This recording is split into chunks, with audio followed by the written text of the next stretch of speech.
Hello, and welcome back to Alchemical Serenity, the pagan podcast that takes you on a walk through the woods, across the fields and moors, down to the beach where we can sit by the campfire and talk about all things pagan, druidry and witchy in a way that works with you on your path in this experience of being human. My name's Carolyn and I've been on my spiritual path for the last 45 years, having been launched into it by Spirit in my early teens. So if you're new to this podcast or the channel itself, then welcome. Find your earpods, a favourite brew and a comfy chair. Sit back and join us, because everyone is welcome here. We are all inclusive, as the paths we walk and the choices we make are for many different reasons and different experiences. And I also love to hear from you in the comments below about your experiences. If you're a regular listener, then thank you once again for stopping by. It's lovely to have you here. So today's chat is all about Lunasa or Lamas, depending on the path that you follow. The Druid path is all about birth, life, death and rebirth, and for us in the North Hemisphere it's Lunasa, and for those in the Southern Hemisphere it's Imbolc.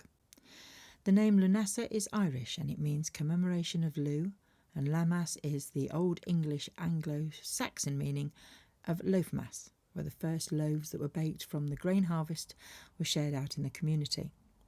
In Welsh it's Gwyl Awst, which is the Feast of August. Now, in modern Irish Gaelic name for the month of August is Lunasa, and in Scottish Gaelic it's Lughnasadh, meaning the 1st of August. The most famous Irish tale is that of Lu and the love for his foster mother, Tichu.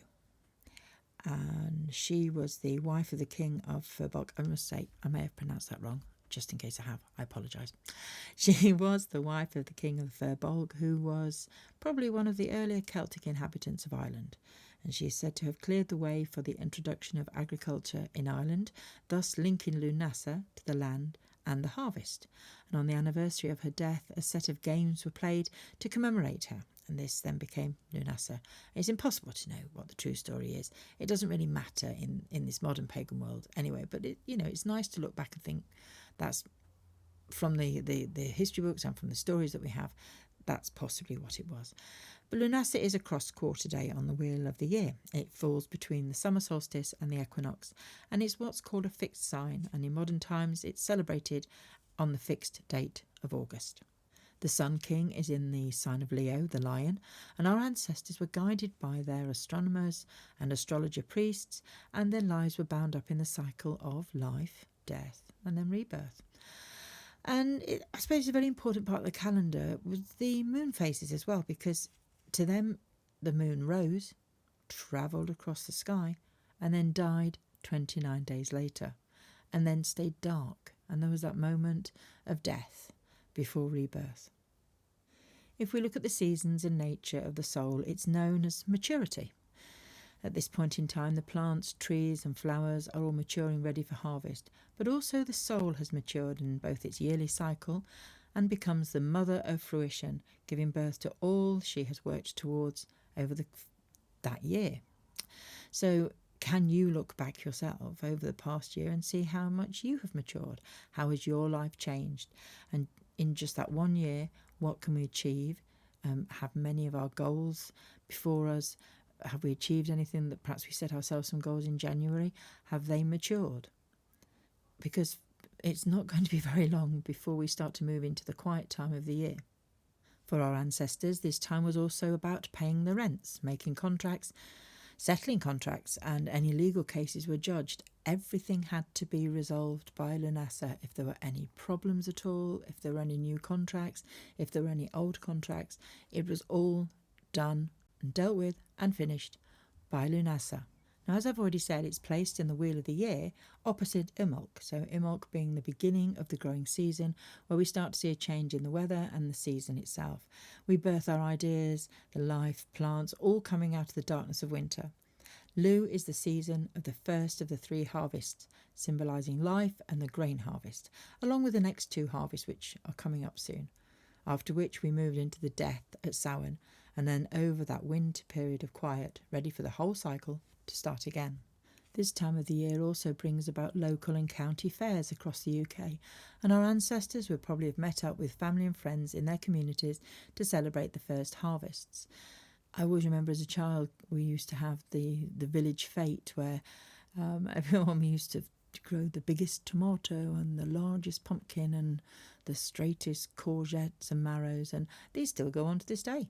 Village fetes, are still very much in operation, but these are also things that would have taken place many, many years ago. And if you've watched my video of the walk through the Victorian garden, although I didn't record it, in the bothy that was where the gardeners spent their time and the gardener perhaps would have lived, the head gardener would have lived, on the wall in there, if I can find a photograph of it, I'll try and put it up on here.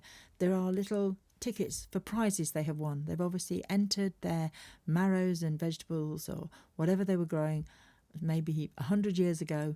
They put those into the local shows and local competitions, and I think I'm sure I saw that they're on there. There's some little prizes, come at first and second. So I'll look for that, because this is something that still goes on to this day. Last year I recorded a simple podcast on all things Lughnasadh and Lammas, so I'm not going to repeat that. If you want to go and have a look back and listen into that one, it's a simple podcast. There's no images on there. It's just one of those ones where you can just sit back and listen into and write some notes down if you use a journal and you want to take any notes. But if you are looking for things to do over this coming period, because it's that harvest time of the year, make a harvest feast with any products you may have grown yourself. Did you go out there in spring and did you plant your plants, and have you got vegetables coming up and salads or potatoes, carrots? Have some friends round and show off your abundance of your crops this year. Have a party, light the fire pit or a barbecue, and enjoy. You could also make a corn dolly. There are many different ideas online, from something very simple to getting really creative. Now, but don't forget, if you already have a corn dolly in the house from last year, then thank her for her protection and bringing prosperity into your home for the past year, and then bury her in the garden so she's returned to the earth. Then do a little ritual to pop your new corn dolly near the front door so that she takes over for this year. You can make as many corn dollies as you like. Some people have them in their kitchens, so they have a kitchen one. Some people have them by the hearth to protect the hearth and home. It's up to you, but if you like making that sort of thing, then this is the time of the year where the grain harvests hopefully are starting to be cut, and if you've got some very kind farmers, maybe they'll let you have a few ears of corn to be able to make your corn dolly with. A big thing I always think for this time of the year is to leave offerings of gratitude on your altar or sacred space, especially if it's one that you have outside. If you don't have an outside altar, then perhaps just feed the birds in your garden, or keep planting some additional seeds that are going to flower. I think there are some seeds that you can plant sort of in July. If you chuck them out, that will keep the bees going if it's fairly mild, just into sort of the September, October time. And if not, they'll come up next year and you'll be ready. And obviously feed the birds, feed whatever wildlife you've got, and just give something back to the earth in gratitude for what you have taken from the earth in growing. At the bottom of my garden 2 weeks ago, we were stripping out far too many nettles, and I mean far too many. I mean, it was a big patch of nettles that we'd cut down, used some in spring, they come up again, we'd top them off again, and they were getting to that point that they'd seeded, and there was too many seeds. So my friend and I, who comes and helps me do the gardening, we said, right, let's get rid of this lot. So I had to nip off for about 20 minutes, and when I came back she said, don't go down the bottom of the garden, we've got a little bit of a problem. And I said, oh, what's that? She said, go and have a look. And there they were, about 20 of the little buff-tailed bumblebees, all flying around, and she said, I've disturbed a nest. I went, oh dear, oops. So I stood and watched, and they weren't angry, they were just a little bit like, oh, hello, what happened there? Because obviously these nettles were good 3 feet high, and bumblebees, especially in my garden, will nest underground. The bumblebees are ground nesters. They don't nest and lay eggs in those boxes that you can pop onto the wall. They're for solitary bees, but bumblebees or create a little hive of their own. And I know I've had a queen in this garden before, because I accidentally unearthed her one year and she wasn't very happy because she was asleep. And I gently tucked her back into bed in the mud and thought, oops, sorry, dear. So I knew there had been something down there in the past. However, she's still down there at this point in time, and these bees were flying all around their area, just keeping a garden. I stood watching them for quite a while, and if I can get any of the video up, or I can show you where the hole is, I'll try and put it up. But you can't see them particularly well because I couldn't get close enough, and my phone wouldn't zoom in enough to actually be able to see the bees coming and going. But we both walked away and went, we'll leave it alone, because the good thing with bumblebees is that once the nest is finished and the queen has done her job and she's laid the eggs for all the queen bees for next year, the nest itself will just die back and the queen will go to sleep, and we will just leave that alone, and we'll be able to go and cut all the nettles out, because we've done that before.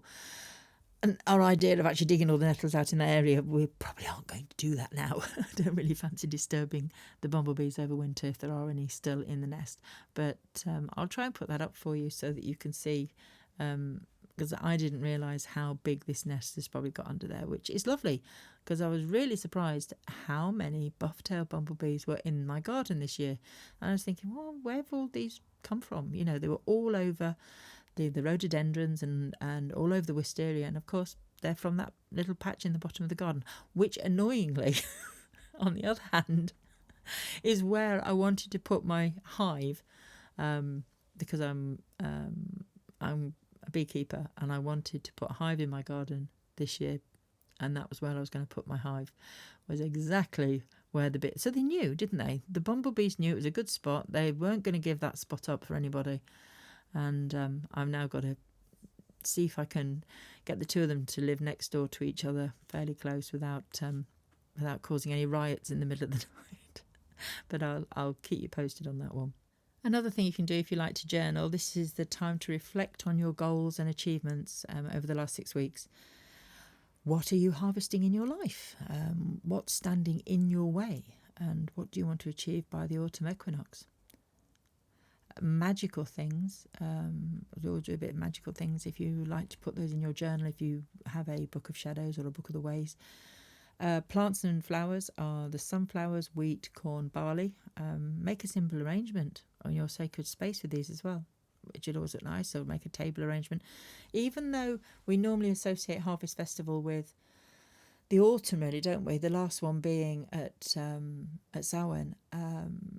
You can still start doing little table decorations or something on your altar to do with the grain harvest that's happening now. Herbs would be mint, yarrow, lavender. Make some smoking ones with fresh and dried herbs. That's always a good one this time of the year. If you've got your lavenders in abundance and hasn't gone over, cut it quickly and make up some smoking ones. Crystals to use would be carnelian, obsidian, aventurine, and don't forget to charge them in any full moon. As I'm recording this, we're right in the middle of the full moon, so when the next one comes along, use your full moon to charge any crystals. Colours are green and gold, and you can wear these colours as well. So it's not just about putting colours like that on your sacred space. Wear those colours. Wear the colours of greens and golds and sunflowers. Those lovely, lovely colours. I love sunflowers. Deities, John Barleycorn, obviously Keris, Lu, Teachu, Lu's mother, her as well. Star sign, Leo. And then your moon phase. Well, obviously moon phases, you've got to check this online because it changes every 29 days. And if like I've just said, I'm recording this during the full moon. However, if I quote you it's full moon now, it's not going to be full moon if you happen to be listening to this in 3 years' time. It'll be something totally different.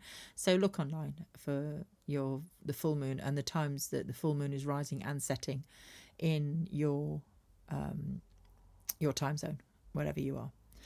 Incense, rose hips, rosemary, chamomile, passion flower, frankincense, sandalwood. Make a nice loose incense, and you can burn those on a charcoal disc, or if you still on the chillier days use, or obviously it will be different for Imbolc. You'll choose, obviously for Imbolc you need to choose something a little bit different, and I'm sure you'll know what you're doing for your incense.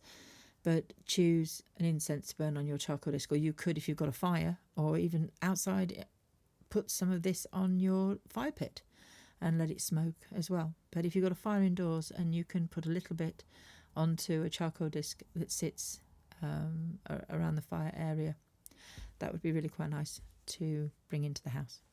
So Lunasa and Lamas are always about that first harvest. So if you've been growing your plants or vegetables, then hopefully you are reaping the rewards now. All that hard work through spring should be turning up dividends. So, although, I'm saying that, but here in the UK we've had some of our wettest summers with some real heavy downpours and flooding, and my peas gave up. They were confused with the wet, then the dry, and out of 8 plants that I had in my little pea pot beds, I ended up with 6 of them dying and only 5 pea pods. 5. Not 5 plants that survived. 2 plants survived, and out of those 2 surviving plants, I got 5 pods. I wasn't in each pod there were 3 peas. It was easier to just snap them open and eat them, and not even bother about taking them in to cook. It's like, yeah. The irony of it is, I haven't actually grown any peas for 3 years, and I thought, I'm going to put some in this year, and I'm going to have some peas. Yeah. That was just an epic fail. I'm going to have to really think through what I do with my peas next year. Now, as we slowly descend towards winter, this is the last of those late sunsets, with the sun setting around 9 p.m. in the UK and rising about 5:30. And has been giving us a fantastic 14 hours of sunlight. By the equinox in September, it will be significantly different, and that's only 7 weeks away. Which just, sometimes when you look at it and you think, well, here in the UK, the children are all on their summer holidays. By the time they're heading back into school in the new term, it's only 3 weeks roughly after that week that we are at the equinox of equal daylight and nighttime hours, and we will see a significant difference. So time is moving on towards the dark times of the year. The more we work with energy of earth, like yoga, chakras, plants, trees, the planet's Tai Chi, our vibration levels are rising, and we feel more connected to the natural forces of life and of birth and of death. And for many, it can feel like time is passing quicker than before. And in quite a few respects, it actually is. The more people understand working with vibrations and become tuned to the cycles of nature of birth, life and death, rather than creating a fear in us that time is passing too quickly, we then create a connection to all that we are, and that earth is here to help us sustain us, and we can walk and work with it symbiotically. If you do celebrate, let me know. If you don't celebrate, whatever, it doesn't matter. Even if you just get up in the morning on the 1st of August and the first thing you do is you swing your legs out of bed, is go, today I accept it's Lunasa, and it's the first of the grain harvests, and I'm going to enjoy my day. If you're interested in joining me on Patreon, I have a collection of workbooks available on the different festivals that I'm creating and putting onto the different levels. You'll be able to see on Patreon which level you want to join. I'm trying to keep the price down, so they're not expensive. I don't believe in charging lots of ridiculous amounts of money. I'd rather have lots of people paying small amounts than 10 people paying vast amounts of money. Absolutely pointless, that is. And all that does, it helps me, because I don't get paid by YouTube. I don't have enough followers. So whilst this podcast is building and I come up with different ideas to share with you on the Druid, witchy, pagany lifestyle, it just, those little bits of buy me a coffee each month help out. If you're going to celebrate, let me know in the comments what you're going to do, your favourite thing about this time of the year, and what do you do? Do you, with your family, your friends, do you make the most of the summer season? Are you going on vacation somewhere? Like I said, this is quite a quick one this time. I don't want to waffle on too much, so I'm going to say thank you for tuning in. Have a wonderful Lughnasadh Lammas, and whatever you celebrate, 1st of August, first of the harvests, and much love and light into your grove from mine. And bye for now.